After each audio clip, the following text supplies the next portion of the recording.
आपने बच्चे आप लोगों ने वर्ण पढ़ा था। वर्ण के दो भेद आप लोगों ने पढ़ा था, स्वर वर्ण और व्यंजन वर्ण। उसके बाद उस सबके हमने परिभाषा वगैरह सब कुछ आपको लिखवाया था। उम्मीद करते हैं कि आप लोगों ने याद कर लिए होंगे। और उसके बाद वर्ण की मात्राएं, वर्ण की मात्राएं, तो वर्ण की मात्राएं कौन कौन सी होती है आज हम आपको इससे परिचय कराएंगे।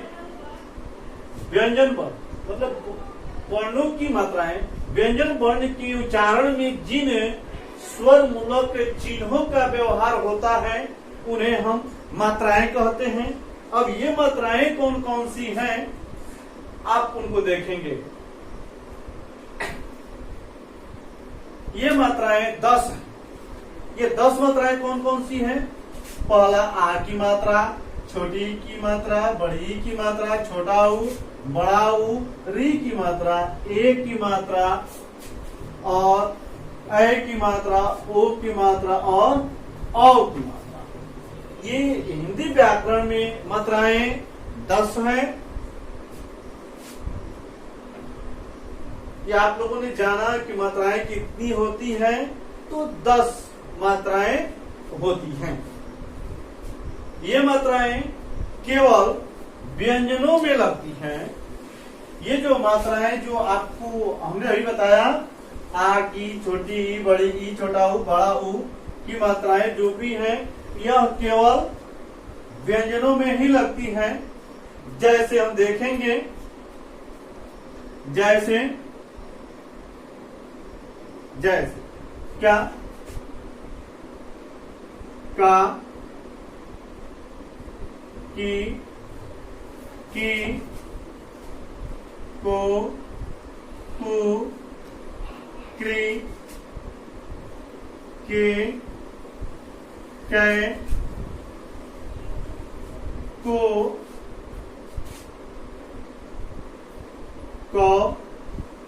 इत्यादि। ये किसके साथ मात्राएं लगती हैं, तो केवल व्यंजनों के साथ ये मात्राएं लगती हैं। ये आपने देखा, तो ये मात्राएं केवल व्यंजनों में लगती हैं। उसके बाद अनुस्वार, अनुस्वार की बारी आती है और विसर्ग। तो ये दोनों क्या हैं, तो ये दोनों व्यंजन हैं, क्योंकि इनके उच्चारण में स्वर वर्ण, इनके उच्चारण में स्वर वर्ण मिला रहता है। जैसे अ जोड़ अनुस्वार मिलकर क्या हुआ, अंग। और ये अ जोड़ ये विसर्ग मिलकर क्या बना, अ। ये क्या है, ये दोनों अयोग वाह में माने जाते हैं। अयोग वाह, ये दोनों क्या हैं, तो अयोग वाह हैं। ये दो जो शब्द हैं, अंग और अह, ये दोनों अयोग वाह में माने जाते हैं। आपने अभी तक के देखा सब कुछ, स्वर वर्ण कितने होते हैं वो आपको बताए, व्यंजन वर्ण कितने होते हैं वो भी आपको बताए हैं, और अयोग वाह कितने होते हैं ये भी हम आपको बताएं। अब इसके बाद हम आपको बताएंगे कि संयुक्त कुछ ऐसे हैं कि जो कि संयुक्त में है। हम अब आपको लेके चलते हैं संयुक्त वर्ण। संयुक्त वर्ण कौन कौन सा है ये आप ध्यान से देखेंगे, और इसको आप उतारें, और उतारने के साथ साथ ही आप इसको याद भी करेंगे। ये नहीं कि कॉपी में लिख लिया और रख दिया, ऐसा बात नहीं होना चाहिए। देखिए, ये संयुक्त व्यंजन या संयुक्ताक्षर छ, त्र, स्र और य, हिंदी भी ये संयुक्त व्यंजन है। ये स्वतंत्र वर्ण नहीं, ये क्या है, स्वतंत्र वर्ण नहीं है। इसलिए वर्णमाला में इन्हें प्रायः स्थान नहीं दिया जाता है। जैसे देखेंगे आप, क हलन स हलन मिलकर के क्या बनता है, तो छ हलन। वैसे ही त और र मिला करके क्या बना त्र, स और र मिलकर के बना स्र, ज और य मिलकर के क्या बना तो ज्ञ। ये संयुक्त व्यंजन या यूं कहें संयुक्ताक्षर। अब आपको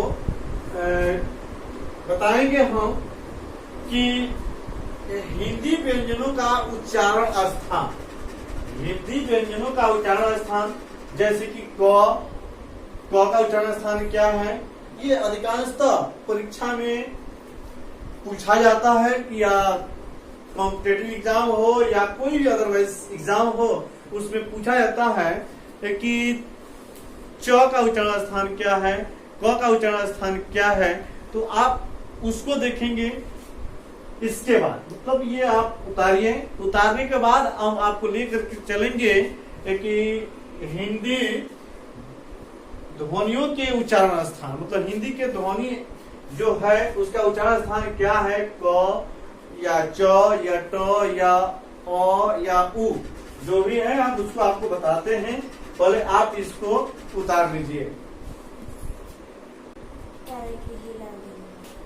ये देखिए, आपको हमने भी कहा था कि हिंदी ध्वनियों के उच्चारण स्थान, तो हिंदी ध्वनियों के उच्चारण स्थान क्या है, हिंदी ध्वनियों के उच्चारण स्थान